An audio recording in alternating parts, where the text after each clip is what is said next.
सुनो, जैसे contact force है जो फोर्स टच होके लगाया जा सके, जैसे फ्रिक्शन फोर्स। क्या पानी में कोई चीज़ चल रही है तो पानी उसको रोकती है। Viscous force. क्या विस्कस फोर्स।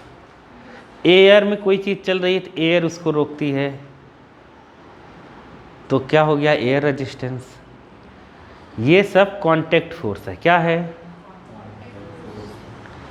और नॉट कांटेक्ट फोर्स कौन सा होगा? सर इसमें कॉमन फोर्स है। जैसे कांटेक्ट फोर्स को ही कॉमन मैकेनिक्स में फोर्स बोलते हैं। किसको? मैकेनिक्स में कांटेक्ट फोर्स को। समझ गए?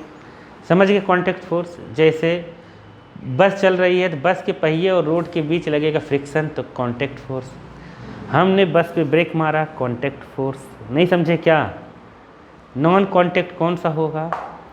जैसे एक मैग्नेट दूसरे मैग्नेट को खींच रहा है तो उसने उसको टच तो नहीं करा ना। ग्रेविटेशनल फोर्स, जैसे मैं तुम्हें खींच रहा हूँ ग्रेविटेशनल फोर्स से, तुम्हें लग नहीं रहा, न्यूटन कह के चला गया। जिस दो बॉडी के अंदर मास है वो एक दूसरे को खींचेगा तो बिना टच करे, तो ये भी क्या है? Non contact force. आ गया कि नहीं आया?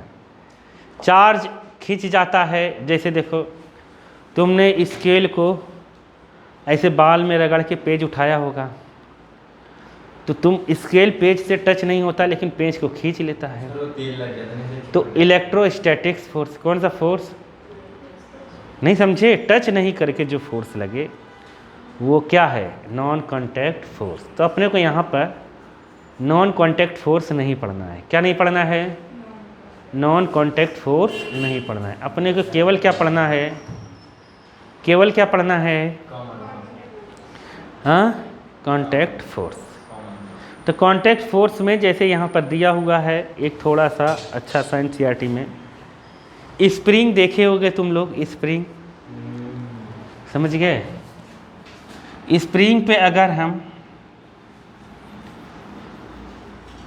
कोई ऑब्जेक्ट ऐसे ही, इसको हम डिटेल से नेक्स्ट आगे चैप्टर में पढ़ेंगे, फिलहाल हम इतना ही पढ़ेंगे जितना काम है फोर्स का। ठीक है, ध्यान से सुनो।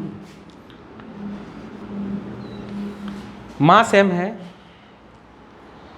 इसको हम खींचे अगर इलास्टिक लिमिट के अंदर, तो तुम्हें क्या महसूस होगा?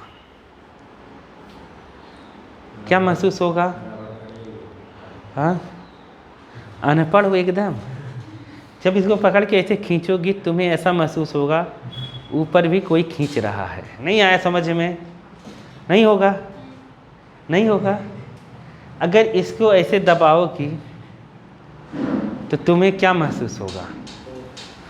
हाँ, तुम्हें ऐसा लगेगा बाहर कोई ठेल रहा है, जैसे इस पेन वाला, जैसे हम लोग पेन करते हैं। नहीं आया? आ गया। तो ये लेकिन इलास्टिक लिमिट के अंदर की बात है, और दूसरे चैप्टर में हम पढ़ेंगे। अगर इसको तूने एक अवकाश से ज़्यादा खींच दिया तो कहानी बन गई। अरे स्प्रिंग भी खींचने और पुश होने और पुल होने से एक लिमिट होती है ना। अरे नहीं समझे? तुम कैसे लटक जाओ इससे, एकदम सीधा ही हो जाएगा, कभी ऊपर नहीं जाएगा। नहीं आया? तो इलास्टिक लिमिट के अंदर होना चाहिए। नहीं आया? आ गया? तो ये देखा गया यहाँ ग्रेविटेशनल जी की वैल्यू 0 है। जी क्या है? ग्रेविटी नहीं है। क्या नहीं है? ग्रेविटी अगर ना हो, ध्यान से सुनना, अगर ग्रेविटी ना हो तो ये देखा गया कि ये इस पर अगर हम फोर्स लगाते हैं तो स्प्रिंग ऐसे खिंच गई। क्या हुई? तो पहले ये था, अब क्या हो गया? एक्स बढ़ गया। बढ़ गया ना? नहीं समझे? एक्स क्या हो गया? बढ़ गया। तो ये देखा गया जितना एक्स बढ़ता है इलास्टिक लिमिट के अंदर, बात बार बता रहा हूँ, इलास्टिक लिमिट का मतलब क्या? वो अपने सेफ साइज को फिर से रीगेन कर ले। क्या कर ले? ऐसा नहीं तुमने खींच दिया ऐसे बेचारा सुस्त पड़ गया। नहीं आया? नीचे जा, ऊपर जा ही नहीं रहा है। जैसे अरे स्प्रिंग को एक अवकाश से ज़्यादा खींच दोगे, नहीं जाएगा ना। आया? तो ये देखा गया लिमिट के अंदर अगर हो तो इसमें लगता है एक रीस्टोरिंग फोर्स। क्या लगता है? Restoring force. एफ क्या है? Restoring force. नहीं आया?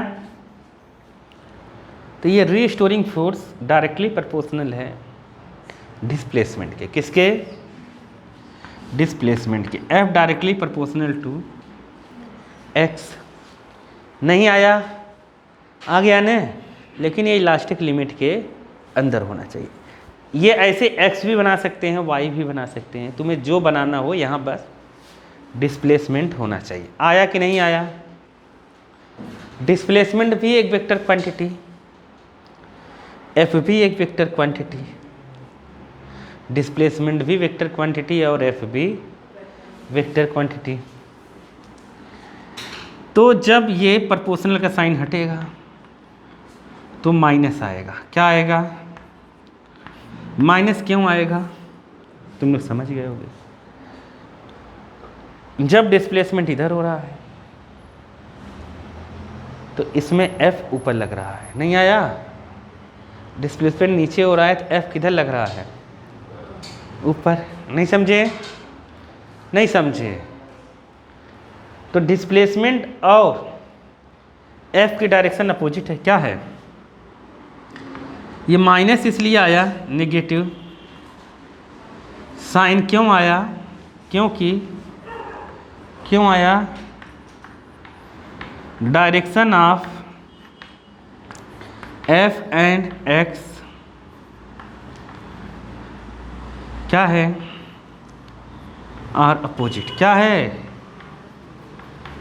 नहीं समझे? डायरेक्शन अपोजिट होने के लिए फोर्स कैसा आ गया? माइनस। नहीं समझे? ये नई चीज़ मिल गया।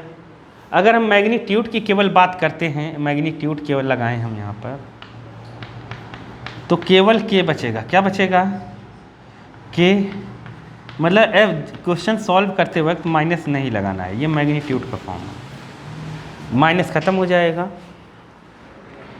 के क्या है? Spring constant. कभी कभी इस स्प्रिंग कांस्टेंट का या फोर्स कांस्टेंट ऑफ स्प्रिंग, देखो कहीं कहीं लोग के प्रोपोर्शनलिटी जो कांस्टेंट है इसको कहते हैं स्प्रिंग कांस्टेंट या फोर्स कांस्टेंट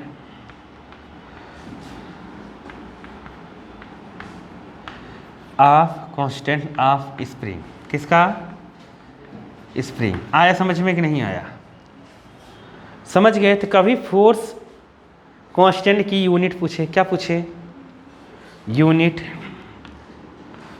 तो फोर्स की यूनिट तो जानते हो ना, यूनिट ऑफ के हो जाएगा एफ बाई एक्स। एफ की यूनिट न्यूटन और एक्स की मीटर। कितनी हो जाएगी? न्यूटन पर मीटर। क्या हो जाएगी? न्यूटन पर मीटर। समझ गए? न्यूटन पर मीटर होगा। इसको हम ऐसे भी लिख सकते हैं, न्यूटन मीटर माइनस 1। अब एक इसका डायमेंशनल फार्मूला पूछे। क्या पूछे? डायमेंशनल फार्मूला अगर पूछ रहा है इसका तो क्या लिखेंगे बताओ? फोर्स का डायमेंशनल फार्मूला लिख देंगे, एल से डिवाइड कर देंगे। फोर्स का कितना होता है? M L T minus 2। L L cut जाएगा, एल नीचे है, एम टी माइनस 2। क्या इसका होगा डायमेंशनल फार्मूला? समझ गए? नहीं समझे? तो ऐसे हम लिख सकते हैं। बस आज के लिए हो